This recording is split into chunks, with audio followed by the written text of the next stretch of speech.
They laughed because they thought I'd never make it. They mocked the girl who once slept in her car after they kicked her out. But that night, when I slid my card across the table, their laughter died before it reached their lips, because the name on it wasn't the one they left behind. It was the one I rebuilt. The black metal gleamed under the restaurant lights, and for the first time in 7 years, I watched my parents truly see me not their failure, but their reckoning. My name is Claire Dawson, and I invited my family to dinner knowing exactly how it would end. The reservation at Elway's was for 8:30 p.m., late enough that the Denver skyline would glitter through the floor-to-ceiling windows, early enough that my father wouldn't be drowsy from his medications. I'd chosen the private dining room deliberately. Some conversations deserve witnesses. Others require containment. They arrived 15 minutes late, as always. My mother swept in first, her Hermes scarf artfully draped, complaining about parking as if she hadn't valeted. My father followed, his gray suit impeccable despite the slight stoop age had given him. Eric came last, checking his phone with the self-importance of a man whose real estate empire was crumbling faster than he could post about it on LinkedIn. "Claire," my mother said, air kissing somewhere near my left ear. "This is unexpected." 7 years of silence, and that was her opening. I smiled, gestured to their seats. Dad's birthday seemed worth celebrating. "Since when?" Eric muttered, but he sat anyway, already eyeing the wine list. The waiter appeared Marcus, who knew me well enough to keep my secrets and my table.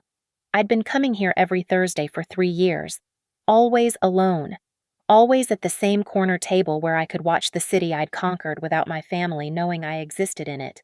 "The Camus Cabernet," I said. "The 40-year, please." Eric's eyebrows shot up. "That's 300 a bottle." 500, I corrected. "But who's counting?" My mother's laugh tinkled like breaking glass. "Well, someone's certainly living beyond their means. Still working at that." "What was it? Coffee shop?" "Something like that," I said. The wine arrived. Marcus poured with practiced precision while my father studied me over his glasses, the same look he'd given me the night he'd thrown my belongings onto the lawn. "You look well," he said finally. "Success agrees with you." "Success," Eric snorted. "Dad, she probably maxed out 3 credit cards just for this show." I sipped my wine, let the silence stretch. They filled it, as I knew they would. "If you'd just finished your degree," my mother began, the familiar refrain. "You'd have stability now. Look at Eric, the Dawson name means something in real estate because he understood commitment." "The Dawson name," I repeated softly. "Yes. Let's talk about that." Eric was already on his second glass, shoulders relaxing. "Not all of us can run away from responsibility. Claire, some of us stayed, built things. Dad's investment in my company." "Your company's struggling," I said. The words dropped like ice into warm water. Eric's hand stopped midway to his glass. "How would you—" "The Dawson Estates project. Beautiful location by the reservoir. Shame about the financing falling through with First National." My father set down his fork. "How do you know about that? I make it my business to know things." I smiled, signaling Marcus for the entrees. "But don't worry. You found another investor, didn't you? Eric, someone from California." My brother's face had gone pale beneath his golf tan. "That's confidential." "C. D. Hartwell," I continued. "Mysterious, generous, willing to invest $1.2 million with surprisingly favorable terms." "Have you been stalking us?" My mother's voice pitched high, indignant. "No, Mom!" "I've been watching you. There's a difference." I leaned back as Marcus placed the Wagyu in front of me. "You taught me that, actually. All those years you watched me fail, watched me sleep in my car, watched me disappear. I learned to watch back." "You're being dramatic," my father said, but his voice had lost its edge. "Am I? Tell me. Eric, did you ever wonder why Hartwell Capital was so interested in your project? Why they insisted on that particular clause about financial oversight?" Eric's phone buzzed. He glanced at it, and I saw the exact moment his world tilted. The email would be from his accountant, the one who'd just discovered the federal audit notice. "What did you do?" he whispered. I had dinner with my family. I raised my glass. To Dad, happy birthday. They weren't laughing anymore. My mother's fingers trembled against her pearls. My father's jaw worked silently, the way it did when he calculated losses. And Eric was staring at me like he was seeing me for the first time. The last time I stood at my parents' door, snow was falling. December 15th, 7 years ago, 2:43 a.m. I remember the exact time because I'd been staring at my phone, willing anyone in my family to call me back. The porch light was on. Through the frosted window, I could see the warm glow of the Christmas tree my mother had decorated with her inherited Waterford ornaments, each one worth more than I'd have to live on for the next 3 months. My key didn't work. They'd changed the locks already. I'd driven straight from Tyler's apartment my business partner, my boyfriend, the man who'd convinced me to drop out senior year and pour my inheritance from Grandma Rose into our fintech startup. He'd already cleared out our shared office space by the time I arrived. The investors were gone. The money was gone. Tyler was gone. But I still had my family. Or so I thought. When my father opened the door that night, he was wearing his burgundy robe, the one Mom bought him at Nordstrom. He didn't invite me in. "The Hudsons called," he said. "Their son works at the venture capital firm." He told them everything. "Do you have any idea what you've done to our reputation? Dad, I can explain. You threw away Princeton for what some boy's half-baked scheme. My mother appeared behind him, silk pajamas pristine even at this hour. We gave you everything, Claire, the best schools, the right connections, and you just threw it all away." "I need help," I said. The words came out smaller than I intended. "Just for a few weeks. I can figure this out. I just need—" "You need to learn consequences," my father said. "We're done enabling your failures." Eric had been listening from the stairs. He came down slowly, smirking in his Columbia Law sweatshirt. "I told you she'd crash and burn. She never could commit to anything." "I committed everything," I shot back. "I believed in something enough to risk our name." My mother interrupted.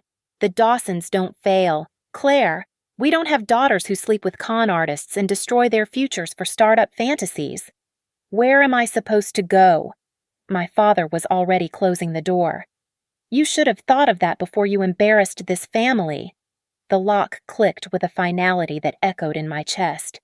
I stood there for another hour, maybe 2.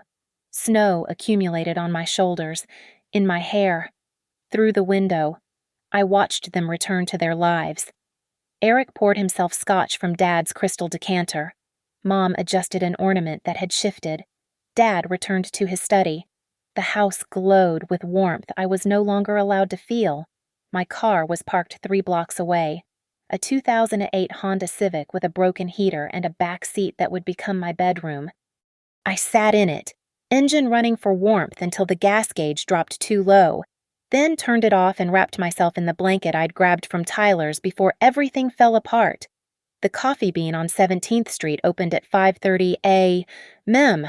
I was there when they unlocked the doors, ordered the cheapest thing on the menu with the last $8 in my wallet, and sat with my laptop until they closed at 10 p.m. The manager, Sandra, pretended not to notice when I refilled my water cup dozens of times or used the bathroom to wash my face and brush my teeth. 3 weeks later, on a morning when the frost on my windshield was too thick to scrape and my phone had been disconnected for non-payment, I saw Eric's announcement in the Denver Business Journal. Someone had left a copy on the table. Dawson Real Estate launches with $2.5 million investment from family partners, the same amount they'd put in trust for my education, the education I'd walked away from. I read it twice, then a third time. The article quoted my father. "We believe in investing in family members who show commitment and vision. Eric embodies the Dawson values of persistence and prudent judgment." That was the morning I stopped being Claire Dawson in my mind. She'd frozen to death outside that house. begging for warmth that would never come. What was left was something else, someone who would never beg again. Sandra found me crying in the bathroom an hour later. Instead of calling security, she offered me a job, minimum wage, early morning shifts. But it came with one precious thing, a chance to disappear in plain sight while I rebuilt myself into someone my family would never see coming. The girl they left in the snow that night. She died. The woman who rose from her ashes. She had 7 years to prepare for this dinner. Sandra saved me in more ways than she knew. The coffee bean became my office, my university, my war room, 4:30 a.m. to noon. I pulled shots and smiled at customers. 12:30 to midnight. I studied everything venture capital, private equity, corporate law, forensic accounting. The library's free Wi-Fi and obsolete textbooks became my professors. 6 months in, I was promoted to shift supervisor. Sandra's brother, Marcus, worked at a startup called Nexus Analytics. They needed someone cheap who understood numbers. I interviewed in my only clean blazer, the one I hand-washed in gas station bathrooms. They offered me $22,000 a year. I negotiated to $25,000. It wasn't about the money. It was about proximity. At Nexus, I became invisible in a different way. The quiet girl who arrived first, left last, and never said no to extra work. While my colleagues complained about 60-hour weeks, I was grateful for a desk where I could legally sleep when everyone went home. I studied their contracts, their pitch decks, their term sheets. I learned how money moved in shadows, how ownership could be hidden behind shell companies and subsidiary structures. The CEO, David Huang, took notice after I caught a calculation error that would have cost them $800,000 in tax penalties. He started inviting me to investor meetings not to speak, just to observe and take notes. I memorized everything. The way venture capitalists talked, the questions they asked, the subtle tells when they were interested versus being polite. Year 3. I made my first investment. Not as Claire Dawson, that name was poison in Denver financial circles thanks to my father's careful character assassination. I filed the LLC paperwork as C.D. Hartwell. Hartwell was my grandmother's maiden name, the one they'd erased when she married into money. C.D. Claire's dead. $5,000 scraped together from 3 years of ramen and sleeping in my car. I invested it in a food delivery app that everyone thought would fail. Everyone was wrong. My $5,000 became $50,000 in 18 months. I didn't celebrate. I reinvested. The second company was a biotech firm. The third, a sustainable packaging startup. I chose carefully, secretly, always through Hartwell Capital. By year 5, I was managing $4 million in assets. By year 6, $12 million. The financial press started noticing the mysterious C.D. Hartwell who never appeared at galas, never gave interviews, but somehow picked winners with uncanny precision. I finally rented an apartment, nothing flashy, just clean walls and my own shower. I bought clothes that fit properly. I hired a lawyer to structure my holdings across multiple entities, creating a web so complex that no casual search would connect C.D. Hartwell to the Dawson family's discarded daughter. But I never stopped watching them. Social media made it easy. Eric's boastful LinkedIn posts about Dawson Real Estate's expansion. My mother's Facebook photos from charity luncheons where she'd mention her successful son, but never her daughter. My father's quoted interviews in business journals, still occasionally mentioning the importance of choosing winners in family and business. I tracked Eric's every deal. His patterns were predictable, always reaching for projects slightly beyond his grasp, always leveraging too heavily, always assuming the Dawson name would cover his miscalculations. His arrogance was a blueprint for his destruction. The opportunity came in year 7. Dawson Estates, his ambitious lakeside development, was hemorrhaging money. First National Bank pulled their financing after environmental concerns arose. Eric was desperate, reaching out to every investor in California, New York, even overseas. When his query landed in Hartwell Capital's inbox, I stared at it for a full hour.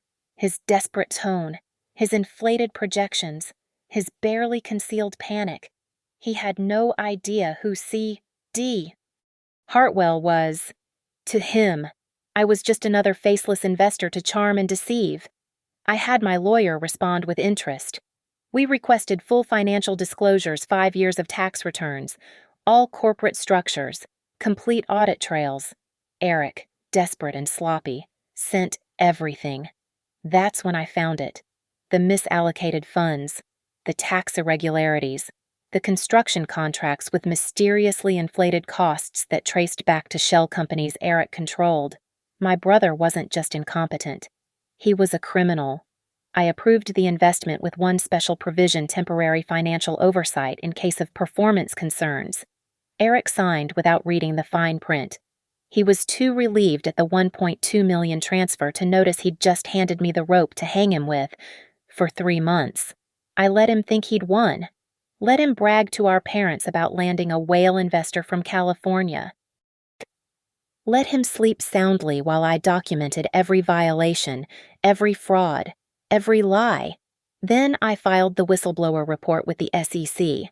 Anonymous, of course. Hartwell Capital was simply doing its due diligence when it uncovered concerning irregularities. We were victims too, you understand. The email arrived while Eric sat across from me at dinner, still believing his baby sister was pouring coffee somewhere for tips. The federal audit notice, the frozen accounts, the beginning of the end. 7 years of silence, of patience, of building myself into something they never imagined. I wasn't here for their money. I was here for something worth more: their empire, their reputation, their name. The email from Eric arrived on a Tuesday morning at 9:17 a.m. Professional template, desperate undertones. Dear Mr. Hartwell, I represent an exceptional investment opportunity in Colorado's premier luxury real estate market. I read it 3 times at my real office, the one in the Hartwell Capital Suite on the 40th floor of Republic Plaza. The same building where my father kept his wealth management firm. We'd probably passed in the lobby a dozen times, him never recognizing the polished woman in designer suits as the daughter he'd thrown away. My assistant, Rebecca, knocked. Your 10 o'clock is here. Cancel it, I said. Cancel everything this week. This was the moment I'd engineered, waited for, dreamed about in my frozen car 7 years ago. Eric approaching me. Eric begging me. Eric having no idea he was signing his own death warrant. I had my lawyer, James Morrison, respond with cautious interest. We played the game: perfectly initial skepticism, requests for more information, careful negotiations that made Eric feel like he was winning. Each email exchange, he revealed more desperation. The first national deal hadn't just fallen through, they'd blacklisted him. His other investors were pulling back. Dad couldn't bail him out without liquidating positions that would cost millions in penalties. The Dawson Estates project was Eric's Hail Mary. $1.5 million in debt already. Another $2 million needed to complete construction. The land alone was worth $8 million once developed. It should have been an easy win for any investor. If the financials had been real, I knew they weren't before I even saw them. Eric had learned from our father the careful art of making numbers tell the story you wanted, but I'd learned something better in my years of exile. I'd learned how to read between the lines, how to spot the lies others told themselves to sleep at night. We scheduled a meeting, not face-to-face. C.D. Hartwell never met anyone in person, video call only, and I had Rebecca pose as my representative while I listened on mute.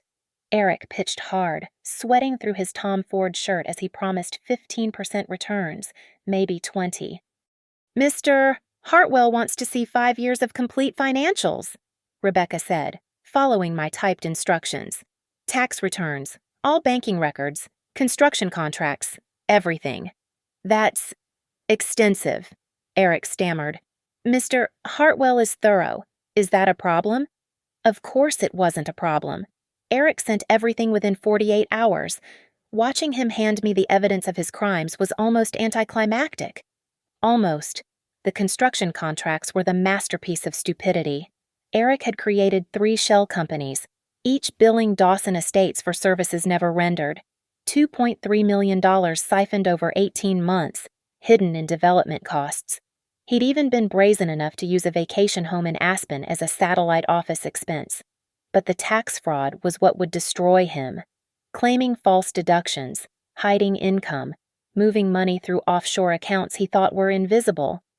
The kind of violations that didn't just end careers, they ended bloodlines. I structured the investment carefully. $1.2 million, transferred in 3 tranches. The first arrived clean and clear, $400,000 to keep construction moving, to keep Eric confident. The second came with paperwork he didn't read carefully enough, granting Hartwell Capital temporary oversight powers in case of financial irregularities. "This is standard boilerplate," James assured him on the call. "Simply protecting our investment." Eric laughed. Actually laughed. "Of course, I'd do the same in your position." The third tranche would never come. By the time Eric realized that, I'd already have everything I needed. I scheduled the family dinner for the week the second payment cleared. Eric would be riding high, bragging to our parents about his business acumen. He'd never suspect his anonymous benefactor was sitting across the table, watching him order wine he couldn't afford with money I'd given him. The invitation went through my mother's social secretary. Yes, she had one now, since Eric's early success had inflated their lifestyle. A simple message their daughter wanted to reconnect, to celebrate father's birthday, to make amends. After all this time, my mother's voice on the phone was skeptical but tinged with curiosity. "Why now?" "I've been doing some thinking," I said carefully. "About family, about what really matters." "Well," a pause. "I suppose dinner couldn't hurt." She agreed so easily. 7 years of silence, and all it took was the suggestion that I might apologize, that I might acknowledge they were right all along, that I might beg to be let back into the Dawson fold. They had no idea I was about to burn it all down. The morning of the dinner, I had James file the whistleblower report with the SEC. Anonymous source, concerned investor, evidence of systematic fraud in Dawson Estates development. The investigation would begin Monday morning. The assets would be frozen by Tuesday. By Wednesday, Eric would understand that C.D. Hartwell owned him entirely. But first, we'd have dinner. I dressed carefully, nothing too expensive, nothing that would give away the game. Just nice enough to show I wasn't destitute, not nice enough to raise questions. I wore grandmother's pearl earrings, the ones my mother had coveted but never received. She'd notice them. She'd remember. The reservation was under my name. My real name, Claire Dawson. Party of 4, 8:30 p.m. It felt like signing my own declaration of war. The SEC moves fast when you hand them a gift-wrapped case. By Wednesday morning at 6:45 a.m., federal agents were at Dawson Estates' office with warrants. By 7:15, Eric's accounts were frozen. By 8, his photo was on the local news under the headline, "Denver Developer Under Federal Investigation." I watched from my office, coffee cooling in my grandmother's china cup, one of the few things I'd salvaged from my old life. Rebecca knocked, entered with a stack of documents. "The forensic audit from Dawson Estates," she said, as requested. 400 pages of Eric's lies, laid bare by the accounting firm I'd hired through Hartwell Capital's oversight provision. Every ghost invoice, every shell company, every misdirected payment highlighted in damning yellow. The IRS would have a field day. The FBI would have even more fun. But I wasn't done. The construction lions came next. 3 contractors Eric had stiffed, suddenly empowered with legal representation they couldn't have afforded last week. Hartwell Capital's lawyers worked pro bono.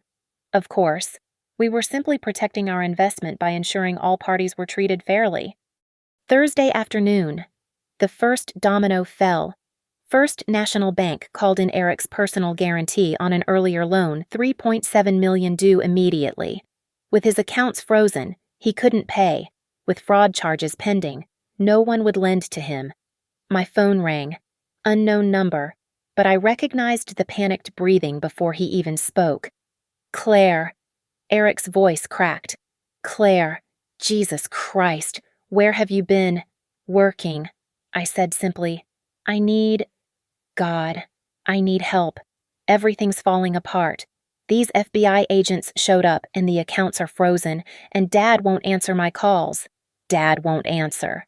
I kept my voice neutral, concerned. Why not? He says I've destroyed the family name. Mom won't even look at me. But you understand what it's like to fail, right? To have everyone turn their backs. The irony was so thick I could taste it. Where are you? I asked. The house. My house. They're going to take it. Claire. Everything I built. Everything he built on quicksand and lies. I'll call you back, I said and hung up. I didn't call back. Instead, I called James Morrison. File the civil suit. I told him. Breach of contract, investment fraud, misrepresentation. Seek immediate asset forfeiture. That'll bankrupt him personally, not just the company. I know. Friday brought the next wave. The Denver Post ran an exposé fed by an anonymous source who happened to have extensive documentation of Dawson Real Estate's practices. Not just the fraud, but the cut corners, the safety violations, the environmental damage at 3 sites. Eric's reputation wasn't just damaged, it was incinerated. My father finally called me Friday night at 11:43 p.m. I know you're involved in this, he said without preamble. Involved in what? Don't play games. Hartwell Capital, the FBI investigation. It's you. I let silence stretch between us, the same silence he'd left me with 7 years ago. You have no proof, I said finally. I don't need proof. I know you. No, I corrected. You knew Claire Dawson. You threw her out into the snow to die. I'm someone else now. This vendetta won't bring you peace. I'm not looking for peace, Dad. I'm looking for justice. By destroying your brother, by letting him destroy himself, I just documented it. He sighed, the sound of a man aging years in seconds. What do you want? Money. An apology. I want you to remember this feeling, I said. The helplessness, the watching everything crumble while no one helps, the knowledge that you could have prevented it all if you'd just been different. We're still your family. No, family doesn't leave you to freeze. Family doesn't lock you out. Family doesn't celebrate your replacement while you're sleeping in your car. That was 7 years ago, and you've never once looked for me, never once wondered if I was alive or dead, until now, when Eric needs saving. Hi, silence. Then, quietly, the dinner invitation. That was about this. The dinner invitation is about showing you exactly who you threw away, showing you what I became without your name, without your money, without your conditional love. Claire. C.D. Hartwell, I corrected. Claire died outside your door 7 years ago. I hung up. Then I called Marcus at Elway's. Tomorrow night's reservation, I said. At a 5th place setting. Of course. May I ask who's joining? Just business, I said. Someone who needs to witness the transfer of an empire. The someone would be James Morrison, with contracts ready for Eric to sign. The complete transfer of Dawson Estates' remaining assets to Hartwell Capital in exchange for dropping the civil suit. It wouldn't save him from federal charges, but it might keep him out of complete poverty. If he begged nicely enough, the irony was perfect. The family dinner where they'd expected me to grovel for readmittance would instead become the signing ceremony for their surrender. Every asset Eric had touched, every property with the Dawson name, would transfer to me by Sunday morning. I pulled up the Dawson Estates website one more time. Eric's smiling photo on the About page, the one where he stood in front of the lakeside development that would never be finished. The tagline beneath it, Building Legacies That Last. By Monday, the only legacy left would be a federal case number and a Wikipedia page about Colorado's largest real estate fraud. I closed my laptop, poured another glass of wine, and watched Denver's lights twinkle below. Somewhere out there, Eric was probably still calling lawyers, still believing someone would save him. He'd learn what I learned 7 years ago. No one was coming. The private dining room at Elway's glowed amber in the evening light. 8:27 p.m. I sat alone at the table for 5, watching the door. Marcus had already brought the wine, the same Camus 40-year I'd ordered before. James Morrison sat to my right, briefcase at his feet, contracts ready. They arrived together this time, a united front against the disaster I'd orchestrated. My mother entered first, Chanel's suit impeccable but her face drawn. My father followed, moving like a man carrying invisible weight. Eric came last, and the change was stunning. 5 days had aged him 5 years. His suit hung loose, his hands trembled, his eyes darted everywhere but wouldn't meet mine. "Sit," I said, not a request. They sat. The silence stretched until Marcus poured the wine with practiced precision. 5 glasses. Nobody touched theirs except me. "You wanted to see us," my father said finally. His lawyer voice, the one he used for hostile negotiations. "I wanted you to see me," I corrected. "Really see me. Not the failure you invented in your minds, but what I actually am." "We know what you are," Eric spat. "You're C.D. Hartwell. You're the one who invested in your company when no one else would." I smiled. Yes, that was me. My mother's hand went to her pearls, the same nervous gesture from my childhood. "Why, you left me in the snow," I said simply. 20-degree weather, no money, no home, no family. You changed the locks while I was standing outside. "Do you remember what you said?" "Dad." He didn't answer. "You said I needed to learn consequences. So I did. I learned that family is just a word, that love is conditional, that the Dawson name you worship is just letters on paper." "You destroyed your brother," my mother whispered. "No, Eric destroyed himself. I just made sure everyone could see it." I pulled out my phone, showed them the screen. 3 shell companies, 2.3 million in stolen funds, tax fraud across 5 fiscal years. I didn't create these crimes. I just documented them. "You could have come to us privately," my father said. "We could have handled this as a family." The laugh burst out of me before I could stop it. Family. When did we become a family again? When Eric needed bail money. James cleared his throat, pulled out the contracts. "Mr. Dawson needs to sign these tonight. Complete asset transfer of Dawson Estates to Hartwell Capital. In exchange, we drop the civil suit."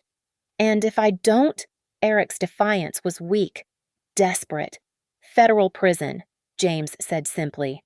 "Without our cooperation in recovering the stolen funds, the prosecutor will seek maximum penalties, 8 to 12 years. My mother gasped. My father's jaw clenched. Eric stared at the papers like they might spontaneously combust. "This is extortion," my father said.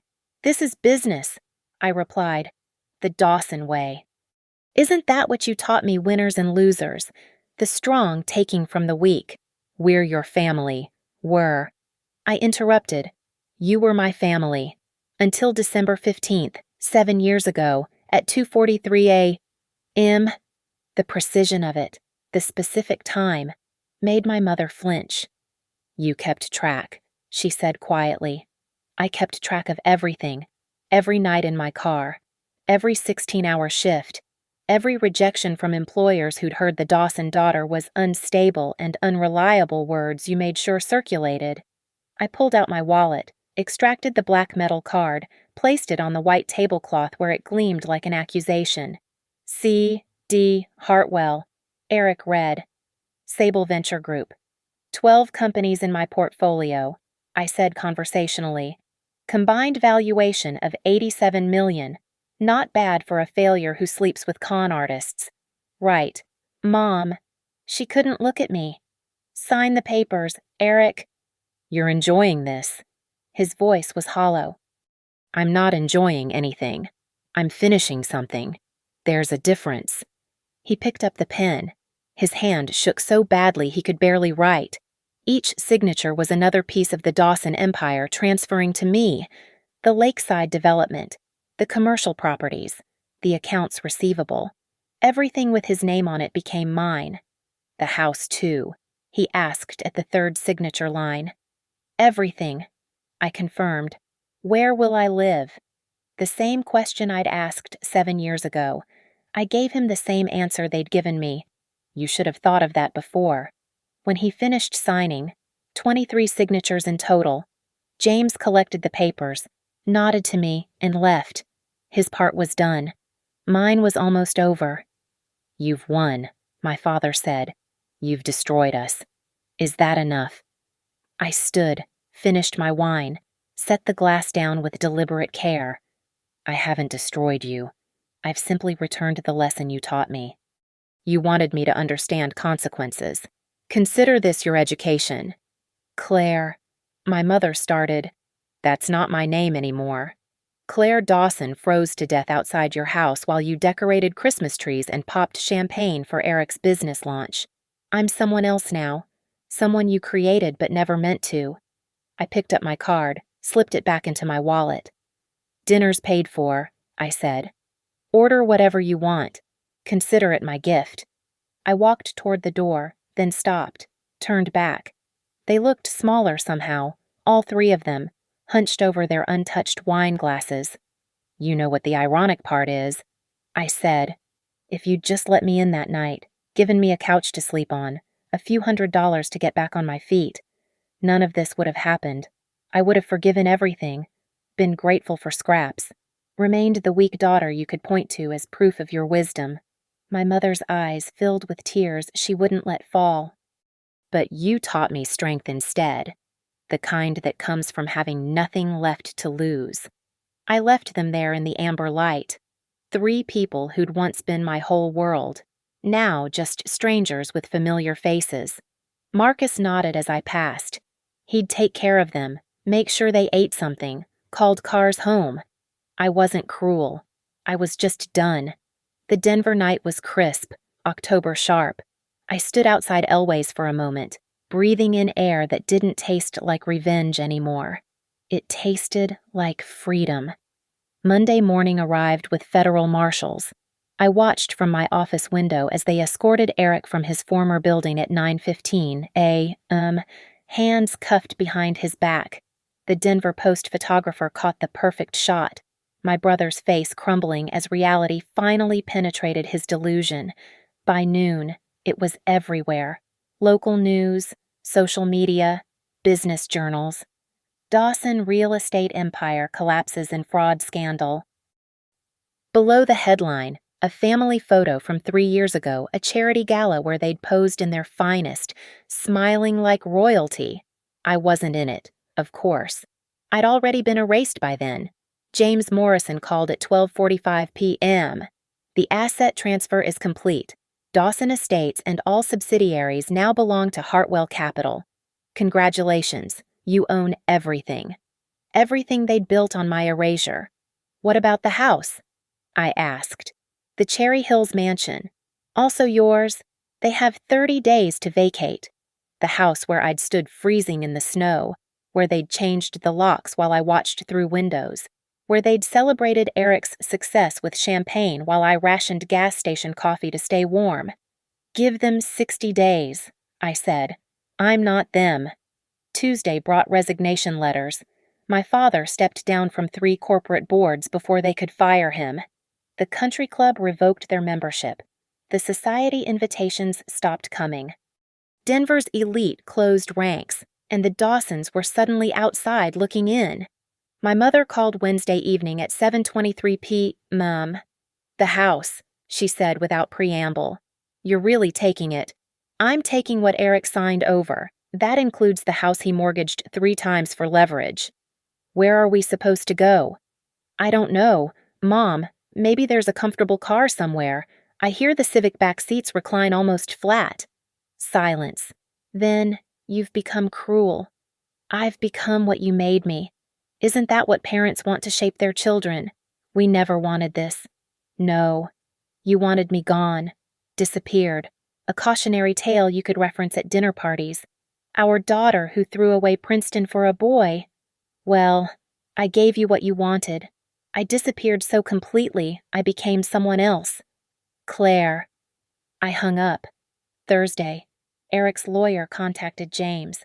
They wanted to negotiate a deal information about other players in exchange for leniency. The FBI wasn't interested. They had everything they needed from the files I'd provided. Eric had nothing left to trade. Friday afternoon at 4 p.m., I drove to Cherry Hills. The estate looked exactly as I remembered: 3 stories of limestone and glass, circular driveway with the fountain my mother had imported from Italy, the garden where she'd hosted her book clubs while deciding my life wasn't worth salvaging. My key worked this time. I owned the locks now. The house felt like a museum, everything perfectly placed, expensively cold. I walked through rooms that had once been forbidden to me after my disgrace. My father's study, still smelling of leather and bourbon. Eric's trophy room, his real estate awards now worthless metal. My mother's sitting room, where she'd held court with Denver's social elite. My old bedroom had been converted to storage. Of course it had. I found them in the kitchen, the 3 of them sitting around the marble island like survivors of a shipwreck. My mother had been crying. Her makeup was smeared. My father stared at nothing. Eric was drunk at 4 in the afternoon.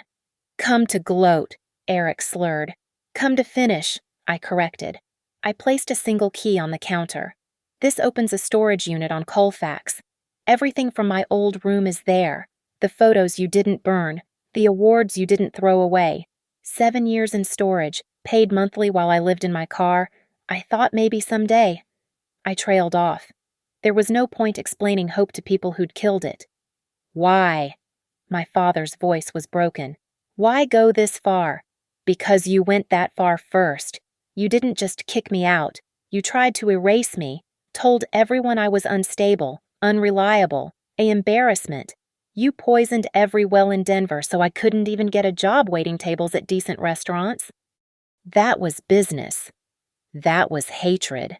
I cut him off. "You hated me for failing, for embarrassing you, for being human instead of perfect." My mother stood slowly. For a moment, I thought she might try to embrace me. Instead, she walked to the window, looking out at the garden she'd soon lose. "We loved you," she said quietly. "You loved the idea of me, the successful daughter, the Princeton graduate, the perfect addition to the Dawson legacy. When I became inconvenient, the love evaporated. People make mistakes. This wasn't a mistake. It was a choice. Every day for 7 years, you chose to leave me in exile. Well, now you know how it feels." Eric laughed bitterly. "So you burn it all down, the whole family." "I didn't burn anything. I just stopped pretending we were a family." I looked around the kitchen one last time. The Viking range where our housekeeper had cooked elaborate meals. The wine fridge stocked with bottles worth more than I'd lived on for months. The casual wealth they'd denied me when I'd needed just enough to survive. "The federal sentencing is in 3 weeks, I said. "Eric's looking at 5 to 7 with good behavior. The IRS will take whatever's left after my civil claim. Dad, your reputation is gone. Mom, your social circle has already moved on. You've won," my father said again. "What more do you want? Nothing." And I meant it. I wanted you to see me, really see what you threw away. Now you have... I headed for the door, then stopped. "You know what's funny? I'm worth more now than all of you ever were combined. 87 million and growing. I did it without the Dawson name, without your connections, without your money. I did it as C.D. Hartwell. Nobody from nowhere." "Is that supposed to make us proud?" my mother asked. "No. It's supposed to make you remember. Every time you see the name Hartwell in the business news, and you will remember that it's the daughter you left to freeze. Remember that everything you're losing. I survived losing first, and remember that when I had the chance to show mercy, I gave you exactly as much as you gave me." "None," Eric whispered. "None," I confirmed. I left them there in their marble kitchen, in their soon-to-be-lost mansion, in the ruins of their empire. The sun was setting as I drove away, painting the mountains gold. Somewhere behind me, the Dawson family was learning what I'd learned 7 years ago: how to exist without a safety net, without a name that opened doors, without the certainty that someone would save you. They wouldn't freeze in a car. They wouldn't go hungry. I'd left them more than they'd left me. But they'd never forget the name on the card that had destroyed them. C.D. Hartwell, the woman their daughter had to become to survive. The Denver skyline glittered beneath me as I drove through downtown at 10:45 p.m. The city looked different now, not like a place that had rejected me, but like territory I'd conquered. Every building held a memory. The coffee bean where Sandra saved me. The Nexus Analytics office where I learned to become invisible. The Republic Plaza where I'd built an empire 40 floors above my father's dying one. I pulled over at Confluence Park, where Cherry Creek meets the South Platte River, the same spot where I'd once considered ending everything, 3 weeks into living in my car. The water had looked so inviting that January night, promising an end to the cold that had settled into my bones. Now I stood there in a $3,000 coat, holding the keys to a Bentley, watching the same water flow beneath the same bridge. The woman who'd wanted to jump and the woman who owned half of Denver's real estate, we were both me. Both real, both necessary. My phone buzzed. Rebecca, forwarding a Wall Street Journal article. C.D. Hartwell's Sable Venture Group announces major expansion into national markets. Below it, another message from James. The Cherry Hills estate is officially transferred. What would you like to do with it? I thought about it for a long moment. That house, with its marble and memories, its warmth I'd been denied, its locks that had been changed against me. Donate it, I texted back. Turn it into a shelter for young women aged 18 to 25 who've been kicked out by their families. Call it the Rose Hartwell House. My grandmother would have liked that. The family matriarch whose maiden name they'd erased, now becoming a refuge for other erased daughters. The wind picked up, sending autumn leaves spinning across the water. I pulled my coat tighter not from cold, but from habit. Some reflexes never leave you. Some nights, I still wake up at 3 a.m., convinced I'm back in the Civic, calculating how many hours until the coffee bean opens. Success, I'd learned, doesn't erase trauma. It just gives you better tools to carry it. My reflection in the dark water showed a stranger polished, powerful, untouchable. C.D. Hartwell, the mysterious investor who'd toppled an empire. But underneath, I could still see her. Claire Dawson, 26 years old, standing in the snow, begging to come home. I'd carried her with me for 7 years. Her hunger, her desperation, her rage. She'd been my fuel, my motivation, my reminder of why I couldn't stop climbing. But tonight, standing over the water, I finally let her go. You did it, I whispered to that younger self. You survived. You won. You can rest now. A text came through. Marcus, from Elways. Your parents left an hour ago. Your mother asked me to give you a message. She said, we see you now. Too late. 7 years too late. I deleted the message and blocked the number. Then I did something I hadn't done in 7 years. I changed my phone contact from C.D. Hartwell back to my real name. Claire Hartwell, not Dawson. Never again Dawson. But Claire, finally. The girl who died in the snow, reborn as something harder, sharper, infinitely more dangerous. The daughter they'd thrown away, who'd returned as their reckoning. I got back in my car, drove through the streets I'd once slept on, past the gas station where I'd washed my hair in the bathroom sink, past the library where I'd studied until security kicked me out, past all the landmarks of my destruction and reconstruction. The radio played something soft and forgettable. The heater hummed. The leather seats held me like an embrace I'd learned to give myself. At a red light on 17th Street, I saw a young woman sitting in a beat-up Toyota, crying over her steering wheel. Something in her posture, her desperation, reminded me of myself 7 years ago. I pulled alongside her, rolled down my window. "Hey," I called out. "You okay?" She looked up, startled, wiping her eyes. I'm fine." "No, you're not. But you will be." I handed her my business card. Not the black metal one, but a simple white card with just a phone number. If you need a job, call this number tomorrow. Tell Rebecca that Claire sent you. The light turned green. I drove away before she could respond. But I saw her in my rearview mirror, staring at the card like it might disappear.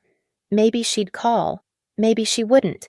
But if she did, she'd find something I never had someone who remembered what it felt like to have nothing and chose to open a door instead of locking it. The city blurred past my windows. Somewhere behind me, the Dawson family was learning to live with loss. Somewhere ahead, Sable Venture Group was preparing to announce its next acquisition. But right now, in this moment, I was just Claire Hartwell, driving through Denver at 11:58 p.m., the black metal card in my wallet carrying a name I'd built from ashes. They'd laughed when I paid the bill. They'd stopped laughing when they saw the name. My name. The one I'd carved out of ice and necessity, grief and determination. The name that proved sometimes the best revenge isn't destroying those who hurt you, it's becoming someone they never thought you could be. Someone they'll spend the rest of their lives remembering they could have loved, if only they'd let you in from the cold. The clock hit midnight as I pulled into my garage. A new day. A new chance to build something from nothing. Just like I'd done before. Just like I'd do again. Because that's who I am now. Not the girl they threw away, but the woman who survived it. Claire Hartwell. Nobody from nowhere. Worth $87 million and counting. Thank you so much for listening to this story of betrayal, survival, and ultimate revenge. I hope Claire's journey reminded you that rock bottom can become the foundation for something extraordinary. Where are you listening to this story from? Drop a comment below. I'd love to connect with listeners from around the world. If this story resonated with you, please subscribe to the channel and share your thoughts about what you would have done in Claire's position. Would you have chosen revenge or forgiveness? Let me know in the comments, and I'll see you in the next story.